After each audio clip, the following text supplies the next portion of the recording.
하나님 말씀 보십니다. 하나님 말씀은 베드로후서 2장 12절에서 14절 말씀 함께 보시도록 합니다. 하나님 말씀은 베드로후서 2장 12절에서 14절 말씀까지 함께 봅니다. 그러나 이 사람들은 본래 잡혀 죽기 위하여 난 이성 없는 짐승 같아서 그 알지 못하는 것을 회방하고 저희 멸망 가운데 멸망을 당하며 불의의 값으로 불의를 당하며 낮의 연락을 기쁘게 하는 자들이니 점과 흠이라. 너희와 함께 연애할 때에 저희 간사한 가운데 연락하며 음심이 가득한 눈을 가지고 범죄하기를 쉬지 아니하고 굳세지 못한 영혼들을 유혹하며 탐욕에 연단된 마음을 가진 자들이니 저주의 자식이라. 아멘. 성경을 읽다 보면 이 말씀을 왜 기록했을까? 듣기에 너무 거북스럽다. 하나님 말씀이 단어적으로 보고 표면적으로 보고 보면 굉장히 달갑고 살갑고 은혜롭고 그게 아니라 좀 이건 너무 심각하다. 죄인이 어떤 상황이냐면 오늘 말씀에 보면 저희가 죄를 범하는데 범죄하기를 쉬지 않는다. 그러니까 우리는 기도하기를 쉬지 마라 말씀했죠. 죄인들은 범죄하는 것을 쉬지 않습니다. 세상은 죄의 역사가 멈추지 않습니다. 하나님의 구원의 역사도 멈추지 않지만 세상 역시 만만치 않다는 거죠. 이런 상황 속에 저와 여러분이 있다는 사실을 받아들일 수 있고 인정할 수 있을까? 여러분, 우리 신앙생활 하다 보면 이런 말씀이 있어요. 너희는 이방인들이 구하는 것을 구하지 말고 찾지 말고 이방인들처럼 살지 마라. 이렇게 말씀하죠. 그래, 이방인들, 지금 예수 믿지 않는 사람들이 어떻게 살아가고 있는지, 예수 믿지 않은 사람들이 어떻게 살아가고 있습니까? 세상은 어떻게 살고 있습니까? 아니, 이것은 현실적으로 보면 그렇지만 예전에 저와 여러분이 예수 믿기 전의 삶과 예수 믿음의 삶인 분명히 구분이 돼야 되고 분명히 차별이 있어야 되고 분명한 달라짐이 있어야 합니다. 만일 저와 여러분이 예수 믿기 전에 이방인으로 살았던 그 삶이 지금도 이방인처럼 산다면, 이방인이 구하고 찾고 두드리는 것을 붙들어 나간다면, 제가 오늘 저희 아이하고 얘기하면서 그런 얘기를 했어요. 인생은 한 방이 없다. 혹시 있다 할지라도 한 방에 들어오면 한 방에 다 나간다. 절대 한탕주의를 꿈꾸지 마라. 너의 인생은 한탕주의로 살 만한 그런, 앞으로 100세씩 넘었는데 앞으로 살 날이 어마어마하게 많은데 그 앞으로 남은 수십 년을 한탕을 위해서 소진하기 위해는 너의 인생이 불쌍하다. 한탕주의는 내일 모레 죽을 사람들이나 하는 짓이고 너희의 젊을 때는 그런 걸 구할 때가 아니다. 제가 이런 얘기를 해줬어요.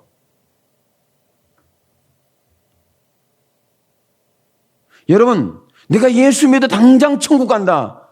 맞죠? 틀림이 없습니다. 그런데 지금 저와 여러분이 오늘 지금 죽을 신세는 아니잖아요.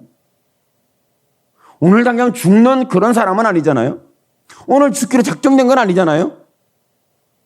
그러면 저와 여러분의 인생 가운데서 오늘 예수 믿고 나는 살아가야 하는, 살아내야 되는 삶을 살아야 되는 믿음의 과정이 있다는 거예요. 내가 오늘 은혜 받았어? 은혜로 끝나는 게 아니에요. 그 은혜 받은 그 은혜를 가지고 내 삶을 살아내야 하는 또 기간과 시간과 과정과 삶이 저와 여러분에게 주어졌다는 거죠. 그러니까 우리가 이방인 때 살았던 삶이 정리되지 않았더라면, 이방인으로 살았던 삶이 오늘 도끼로 찍어지지 않는다면, 마치 나무 뿌리에 도끼를 찍은 같이 만일 너희가 회개치 아니하면 너희도 이와 같이 되리라. 하나님의 말씀에 대해서 들으면 참으로 충격적인 사건이 되는 거죠. 그러니까 옛 습관이라는 게 무섭습니다. 옛날에 살던 삶이라는 게 무섭습니다. 여러분, 습관이라는 게 얼마나 무서운지 몰라요. 제가 운전하고 가다 보면 항상 다니는 길이 거의 정해져 있다 보니까 가다가 다른 데로 가야 되는데 항상 가는 그 길로 나도 모르게 그 길을 쭉 가버려요. 그러다가 뒤통수한테 탁 터지는 거예요. 아니, 지금 어디를 가기로 했는데 왜 그 길을 가시냐고. 그러면 아, 그렇구나. 내 습관이 무섭습니다. 사람이 이방인으로 살 때가 무서운 거예요. 자꾸 회귀 본능이 있어가지고 옛날에 사는 삶을 가지고 살려고 하는, 옛날에 사는 삶의 방식을 가지고 살려고 하는, 옛날에 추구했던 걸 가지고 추구하려고 하는 옛날의 목적과 예전의 꿈에 대하여 거기에 도취되어 있는 우리의 삶이 오늘 나무 뿌리에 도끼가 찍힌 것처럼 오늘 저와 여러분의 뿌리가, 이방인의 삶의 뿌리가 도끼로 찍혀지기를 축복합니다. 말씀의 검이 날카롭게 잘라줘야 하는 거죠. 여러분, 의지가 약하니까 말씀이 강해야 됩니다. 우리의 의지가 안 되니까 말씀이 가능성 있게 역사해 줘야 되는 거죠. 여러분, 우리 의지는 원래 죄인이기 때문에 말씀을 따라 순종할 만한 그러한 능력이 없어요. 그런 의지조차도 없어요. 아, 이건 아니지. 그래, 이건 이렇게 해야 되지. 이건 이거야. 그건 그거야. 그렇지. 이렇게 우리가 돌이킬 수만 있으면 참 좋을 텐데 그런 분이 잘 안 됩니다. 제가 왜 이런 말씀에 대해서 강력하게 얘기하고 있냐면 오늘 말씀 속에 보니까 너희는 저주의 자식이다. 마음에 탐욕으로 연단된 죄를 범하는데 쉬지 않고 죄를 범할 수밖에 없는 자들이니 이런 자들은 저주의 자식이라 이렇게 말씀하고 있단 말이에요. 근데 이 저주의 자식들이 그걸로 끝나느냐? 아니에요. 본래 잡혀 죽기 위하여 이서 없는 짐승 같아서 그 알지 못한 걸 해방하고 저희가 비방을 하는데 저희 멸망감도 멸망을 당한다. 불의의 싹을 쫓다가 불의를 당한다. 뭐 이렇게 불의 멸망에 대해서 말씀해 주고 있어요.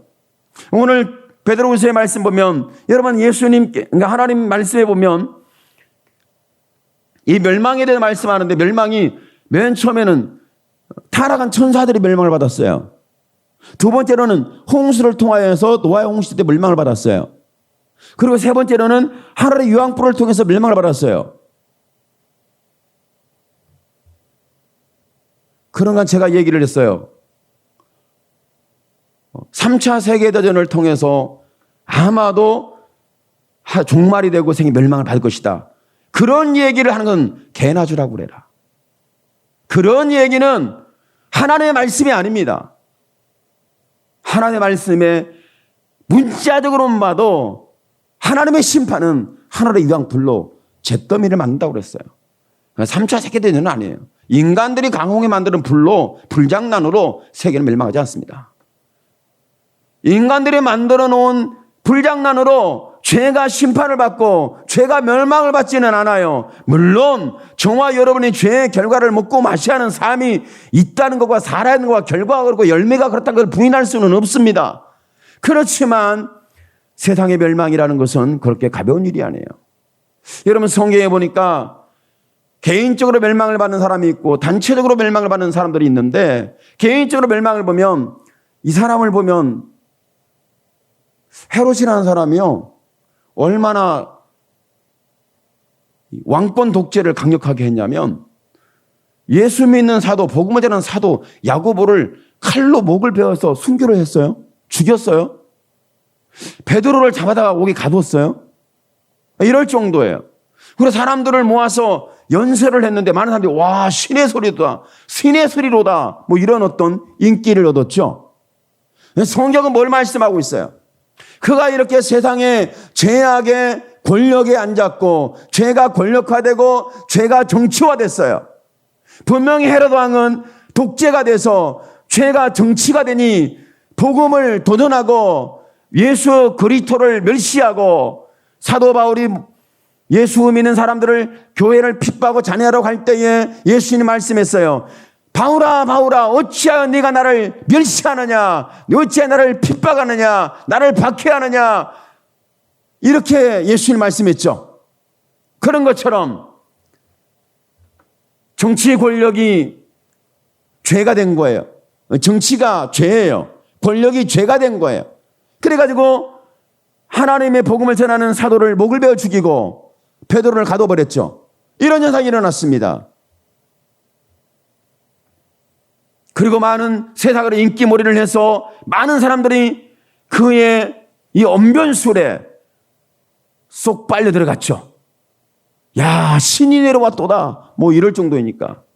근데 그가 멸망을 받을 때 그리 대단한 사람이니까 멸망을 받으면 아마도 군사적으로 멸망을 받고 정치적으로 멸망을 받고 아마 정적으로부터 멸망을 받는 그런 상황이 일어나야 하지 않겠어요? 그런데 성경에는 간단하게 말합니다. 저가 벌레 한 마리인 충이 먹어 죽으니라. 성경 간단해요. 그러니까 성경에 뭘 말씀하냐면 여러분 인간이 어마어마하다 할지라도 하나님의 심판에 대하여 멸망은 피할 수 없는데 벌레 한 마리의 정치 권력의 죄가 끝장이 났습니다. 죄가 권력화됐는데 벌레 한 마리에 끝난 거예요. 정치적 죄가 정치화됐는데 벌레 한 마리에 끝난 거예요. 하나님 뭐로 말씀하고 있어요? 하나님은 벌레 한 마리를 가지고도 얼마든지 죄를 멸망시킬 수 있다는 증거를 가지고 우리에게 말씀해 주고 있는 거예요. 그러니까 저와 여러분이 오늘 이성 없는 짐승같이 잡혀지기 위해서 예비된 그런 존재인지 죄를 범하는 걸 쉬지 않고 계속 죄를 범하는지 그리고 탐욕에 연단되어서 저주의 자식이 되었는지 이런 상황에 말씀하고 있는데 과연 세상은 어떤 죄악 가운데 있는지 아니 세상은 이방인들은 그렇다 치더라도 저와 여러분의 죄악에 대하여 볼 수 있기를 바랍니다. 이성이 있다면 분별이 되고 이성이 있다면 감각을 하고 이성이 있다면 뭔가 각성을 하고 이성이 있다면 돌이킬 줄 알고 이성이 있다면 깨달을 줄 알고 이성이 있다면 내가 그 죄를 버릴 줄 아는 강력한 의지가 일어나게 되겠죠. 만약에 이런 이성이 없다면 그는 이성 없는 짐승 같은 저주의 자식이고 탐욕에 연단이 되어 있는데 이들은 죄를 범하는데 죄를 멈추지 않는다, 쉬지 않는다. 이들이 멸망을 당할 수밖에 없다. 이렇게 성경은 말씀해 주고 있습니다. 그러면 이렇게 멸망당할 수밖에 없는 인간들 세상에서 하나님은 방치하시고 하나님은 외면하시고 하나님께서는 죄인들이 심판받는 것에 대해 당연한 논리를 가지고 그렇게 돼야 된다는 하나님께서 율법의 강력한 요구를 성취시켜가는 거야. 오늘 저와 여러분이 오늘 신앙생활 가운데서 우리가 하나님의 말씀을 통하여 들려지는 은혜가 있어야 되는데 멸망할 수밖에 없는 이 세상을 어떻게 멈출 수 있을까? 멸망에서 어떻게 구원할 수 있을까? 하나님은 인간들을 보잖아요. 세상을 보잖아요. 죄악을 봤잖아요. 그리고 직접 내려오셨어요. 어디에요? 소돔과 고모라에 내려왔습니다. 소돔과 고모라에 내려오셨어요. 하나님이 내려와서 보니까 얼마나 죄가 번성을 했냐면 하나님을 도전하겠다는 거예요. 하나님을 죽이겠다는 거예요. 하나님을 끝장을 내겠다는 거예요. 복음을 파멸시키겠다는 거예요. 하나님이 없다는 걸 증명하겠다는 거죠. 이런 정도로 그들이 얼마나 저주의 자식이 되었고 죄를 짓는 것을 멈추지 아니하고 그 이성 없는 짐승같이 깨닫지 못하고 돌이키지 못하는 그 악습 가운데 빠져 있는지 보여주는 거예요. 그때 롯이 어떻게 합니까? 내 딸 둘이 있는데 이들은 사내를 가까이 하지 않은 내 정결한 내 딸들이다. 내 두 딸을 내놓을 테니까 이들에게는 간섭하지 말고 너희가 문제 제기를 하지 문제 삼지 말아라. 이렇게 얘기를 했죠. 그러니까 롯은 참 못된 사람이에요. 자기 딸을 팔아먹고 자기를 지키려고 자기를 살려고 자기 살려고 딸을 팔아먹다니 못된 인간이죠. 우리는 그렇게 오해할 수 있습니다. 그런데 중요한 것은 롯이 하나님의 복음을 지키기 위해서 마지막 선택을 할 수밖에 없는 게 자기 딸들을 희생해서라도 하나님의 의와 하나님의 말씀과 하나님의 나라와 하나님의 은혜는 지켜져야 된다는 거예요. 이건 마지막 노세 결단입니다. 마지막 자기가 할 수 있는 희생이었죠. 그러니까 죄가 얼마나 강력하고 멈출 수 없는, 제재할 수 없는, 회개시킬 수 없는, 각성시킬 수 없는 이런 상황 가운데 빠져 있는지를 정확하게 적나라하게 드러나는 부분이죠. 이런 말씀 속에 있는 부분이었어요. 그런데 오늘 저와 여러분 신앙생활 가운데서 다시 한번 돌이켜 봐야 합니다. 하나님이 이 멸망할 수밖에 없는 세상을 향해서 인간에게 책임을 떠넘기지 않았어요. 하나님이 약속을 했어요. 내 아들이 십자가에 죽으리라. 내 아들이 멸망에서 너희를 구원하리라. 내 아들이 죄를 용서하리라. 내 아들이 너희에게 희망이 되고 구원이 되고 하나님의 나라가 되리라. 그래서 예수님은 십자가에서 아버지의 말씀을 이루기 위해서 십자가의 못을 박혀 피함을 쏟은 죽으신 역사를 그대로 순종을 했죠. 그러니까 멸망을, 인간이 볼 때 멸망은 별것 아니네, 어쩔 수 없지가 아니라 하나님 보실 때는 이 멸망에서 인간들을, 영혼들을, 저와 여러분을 구원하기를 어떻게 결정해야 되는지, 하나님의 마지막 결단은 멸망으로부터 우리를 구원하는 건데 그것이 예수님의 십자가의 사건이에요. 예수님의 십자가의 사건은 종교적 사건이 아닙니다. 교리적 사건이 아닙니다. 저와 여러분의 양심을, 우리의 삶을 어떻게 살짝 바꿔줄까, 그런 의도가 아니에요. 멸망에서 구원받을 수 없는, 멸망에서 살아날 수 없는, 멸망의 위기에서 벗어날 수 없는 죄인의 모습을 하나님 정확히 보셨죠. 하나님이 자신이 구원을 행하지 않으면 인간은 구원을 받을 수 없다는 정확한 진단을 내리신 거예요. 그래서 하나님께서 그 죄인을 사랑하는 방법을 예수님의 십자가에 피는 사건이었어요. 그러니까 죄를 용서하는 데는 예수 그리스도 존재였고, 방법으로는 십자가의 사건과 죽으시고 부활한 사건입니다. 이와 같은 하나님의 은혜의 사건을 통하여 저와 여러분을 구원하는 것을 하나님이 기뻐했다는 거예요. 그런데 이와 같이 사랑은 멸망으로부터 벗어날 수 없는 죄인을 구원하는 하나님의 능력이 곧 사랑입니다.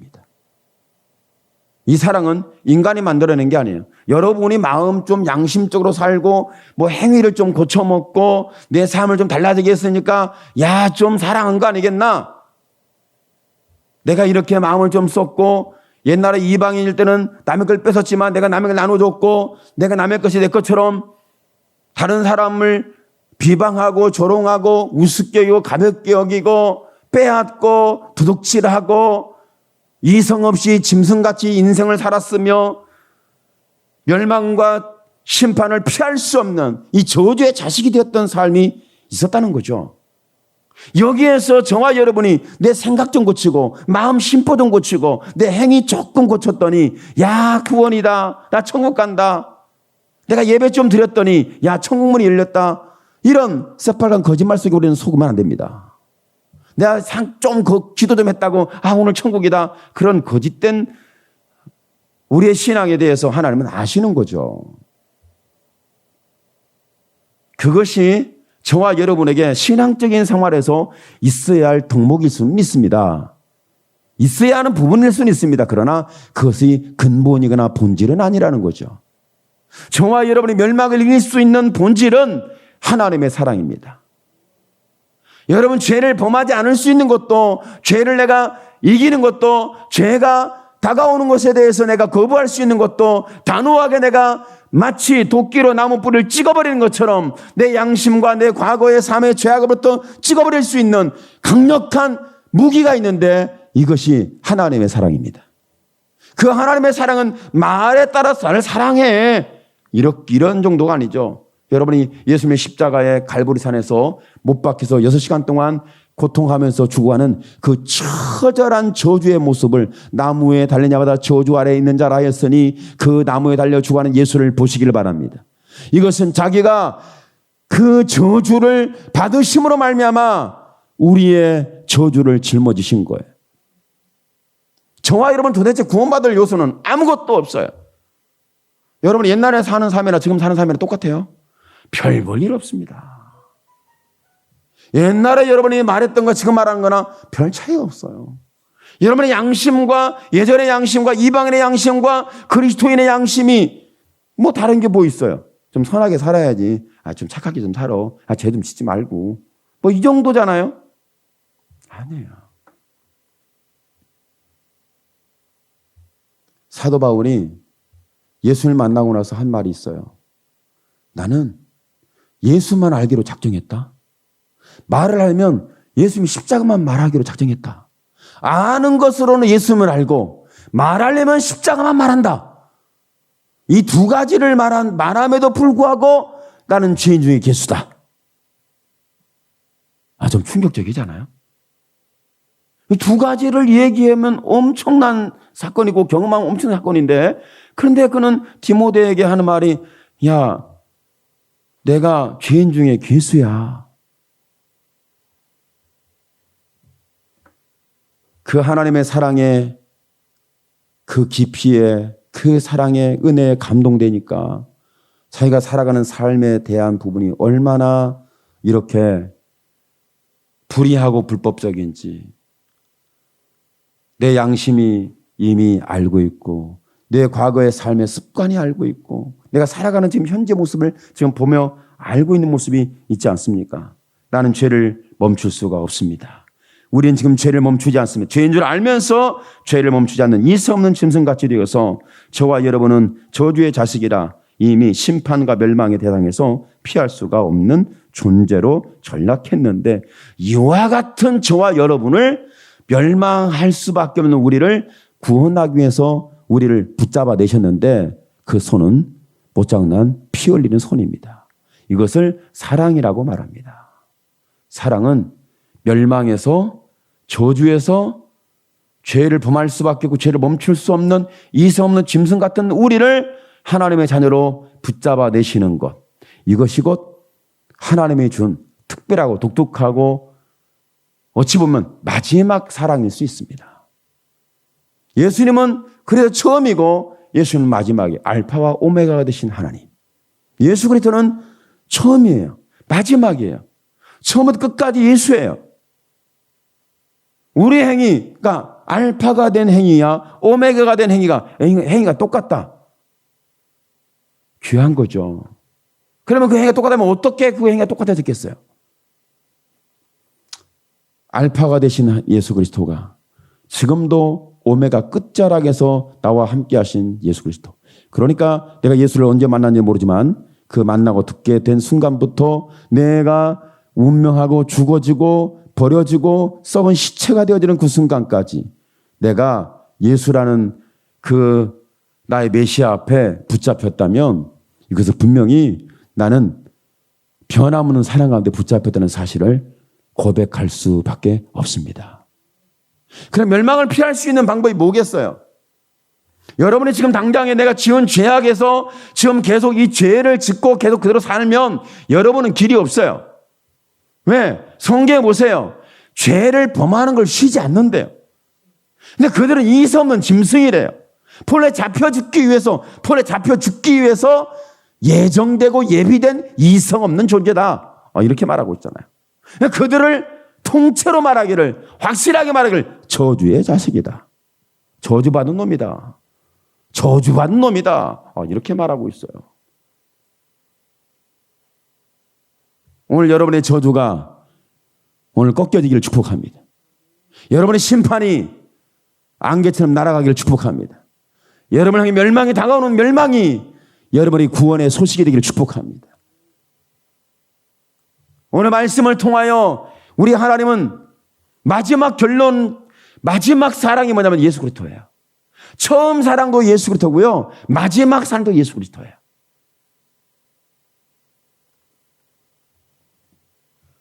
오늘 말씀 속에서 예수님이 이렇게 인간은 멸망을 피할 수 없는 그 죄를 짓고 살고 저주받은 자식으로 살고 있지 않냐.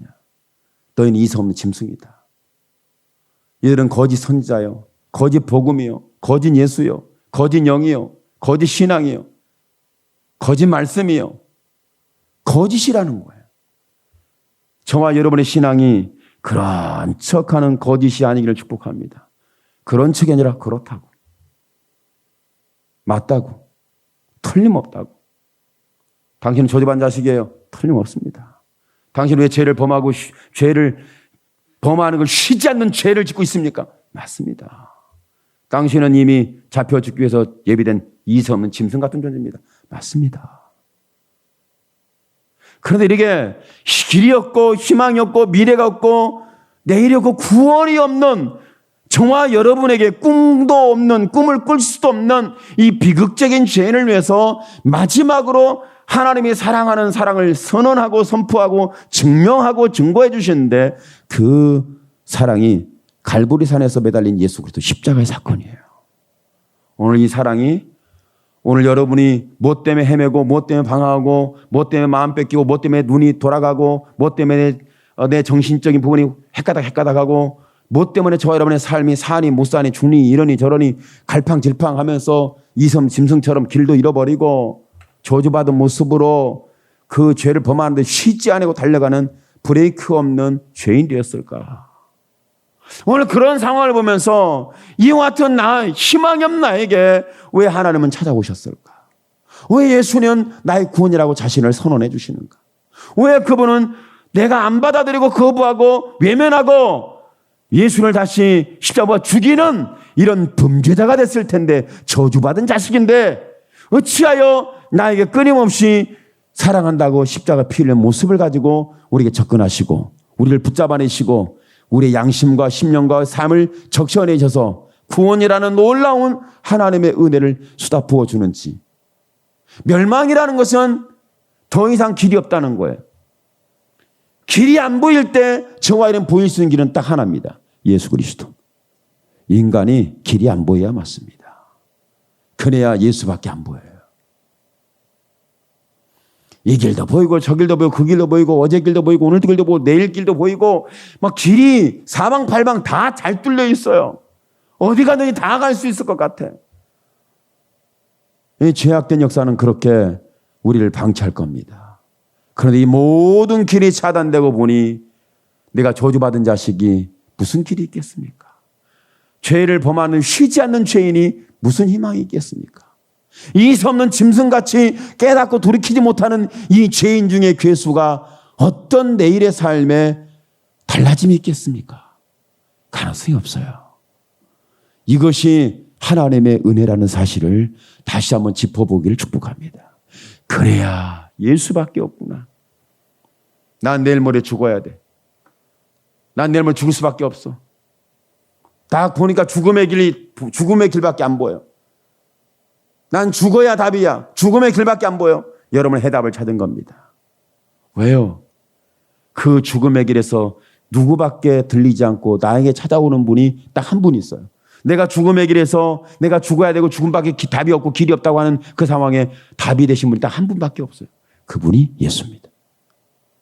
하나님은 이렇게 마지막 사랑으로 예수 그리스도를 멸망하고 멸망할 수밖에 없고 멸망에 붙잡혀 멸망을 추구하는 저와 여러분에게 하나님 마지막으로 우리에게 멸망을 말씀하시면서 심판을 말씀하며 주는 복음이 있는데 그분이 예수 그리스도라고 다시 한번 짚어주고 있는 거예요. 오늘 여러분이 눈을 닫고 귀를 닫고 마음에 찔림이 일어났는데 마음에 양심에 찔림이 일어났는데 눈을 감아버렸어요. 양심에 찔림이 일어났는데 귀를 닫았어요. 양심이 찔림을 받았는데 손에 돌이 들려 있어요. 이것이 종교적 죄입니다. 유대교는 그렇게 예수 그리스도를 믿는 스데반 집사님을 돌로 쳐 죽였어요. 스데반 집사님의 말씀을 듣고 그들이 찔림을 받기는 했습니다. 우리의 죄, 우리는 저주받은 자식이구나. 이섬 짐승 같은 놈들이구나. 우리는 죄를 범하는데 쉬지 않고 있구나. 봤거든요. 누구를 통해서. 그러나 아브라함의 후손이라 말하는데 보니까 우리는 빗나간 신앙이었다는 것을 스데반 집사님의 말씀을 통해서 쭉 들었거든요. 그러니까 너희가 죽인 예수가 구원이고 메시아다. 이 말씀을 했는데 그들이 마음에 찔림을 받았는데 눈을 찌끔 감고 귀를 닫고 손에 든 돌을 가지고 해보자 해가지고 스데반을 죽였는데 그래 스데반이 죽는 순간에 하늘의 문이 열렸답니다. 성경 보세요. 하나님이 보좌에서 일어나는 사건은 단 한 번이에요. 예수님이 보좌에 일어나는 사건은 단 한 번이에요. 스데반 집사님의 순교가 바로 예수님이 보좌에 일어서신 사건이에요. 엄청난 일입니다. 어찌 저 저주받은 죄인이 나를 위해서 죽어줄 수 있는가? 저 버림받은 죄인이 어찌 나를 위해 죽어줄 수 있는가? 죄를 짓고 쉬지 아니하고 죄를 범함으로 멈출 수 없는 저 죄인이 나를 위해 죽을 수 있단 말인가? 엄청나게 하나님 충격받았어요. 오늘 여러분은 하나님 좀 충격 좀 주세요. 내가 너 때문에 충격받았다. 할렐루야. 저도 그렇게 말씀을 준비하며 기도하면서 몸부림을 치는데 하나님 충격을 전혀 안 받는 것 같아요. 제발 이분이 좀 충격을 받아주셔야 되는데 이분이 도대체 충격을 안 받아요. 제가 받는 고난과 역경이 아닌가 봐요. 스데반 집사랑 비교한 자체가 불가한 일이지만 여러분이 힘들다고 죽겠다고 그러잖아요. 근데 결국 하나님께서 충격받고 감동받아서 일어서시는 이런 역사를 일으킬 만한 여러분 예수님의 사람으로 그 하나님의 사랑과 은혜가 오늘 여러분 자신됨을 오늘 다시 한번 예배와 말씀 속에 응답이 되어짐으로 멸망에서 하늘의 문이 열리는 사건을 목격한 하나님의 사람 되기를 예수님의 이름으로 축원합니다. 아멘. 기도합니다. 주여 살아계신 하나님 영광을 주께 받아 주옵소서. 하나님이여 나의 하나님이여 영광을 주께 받아 주옵소서.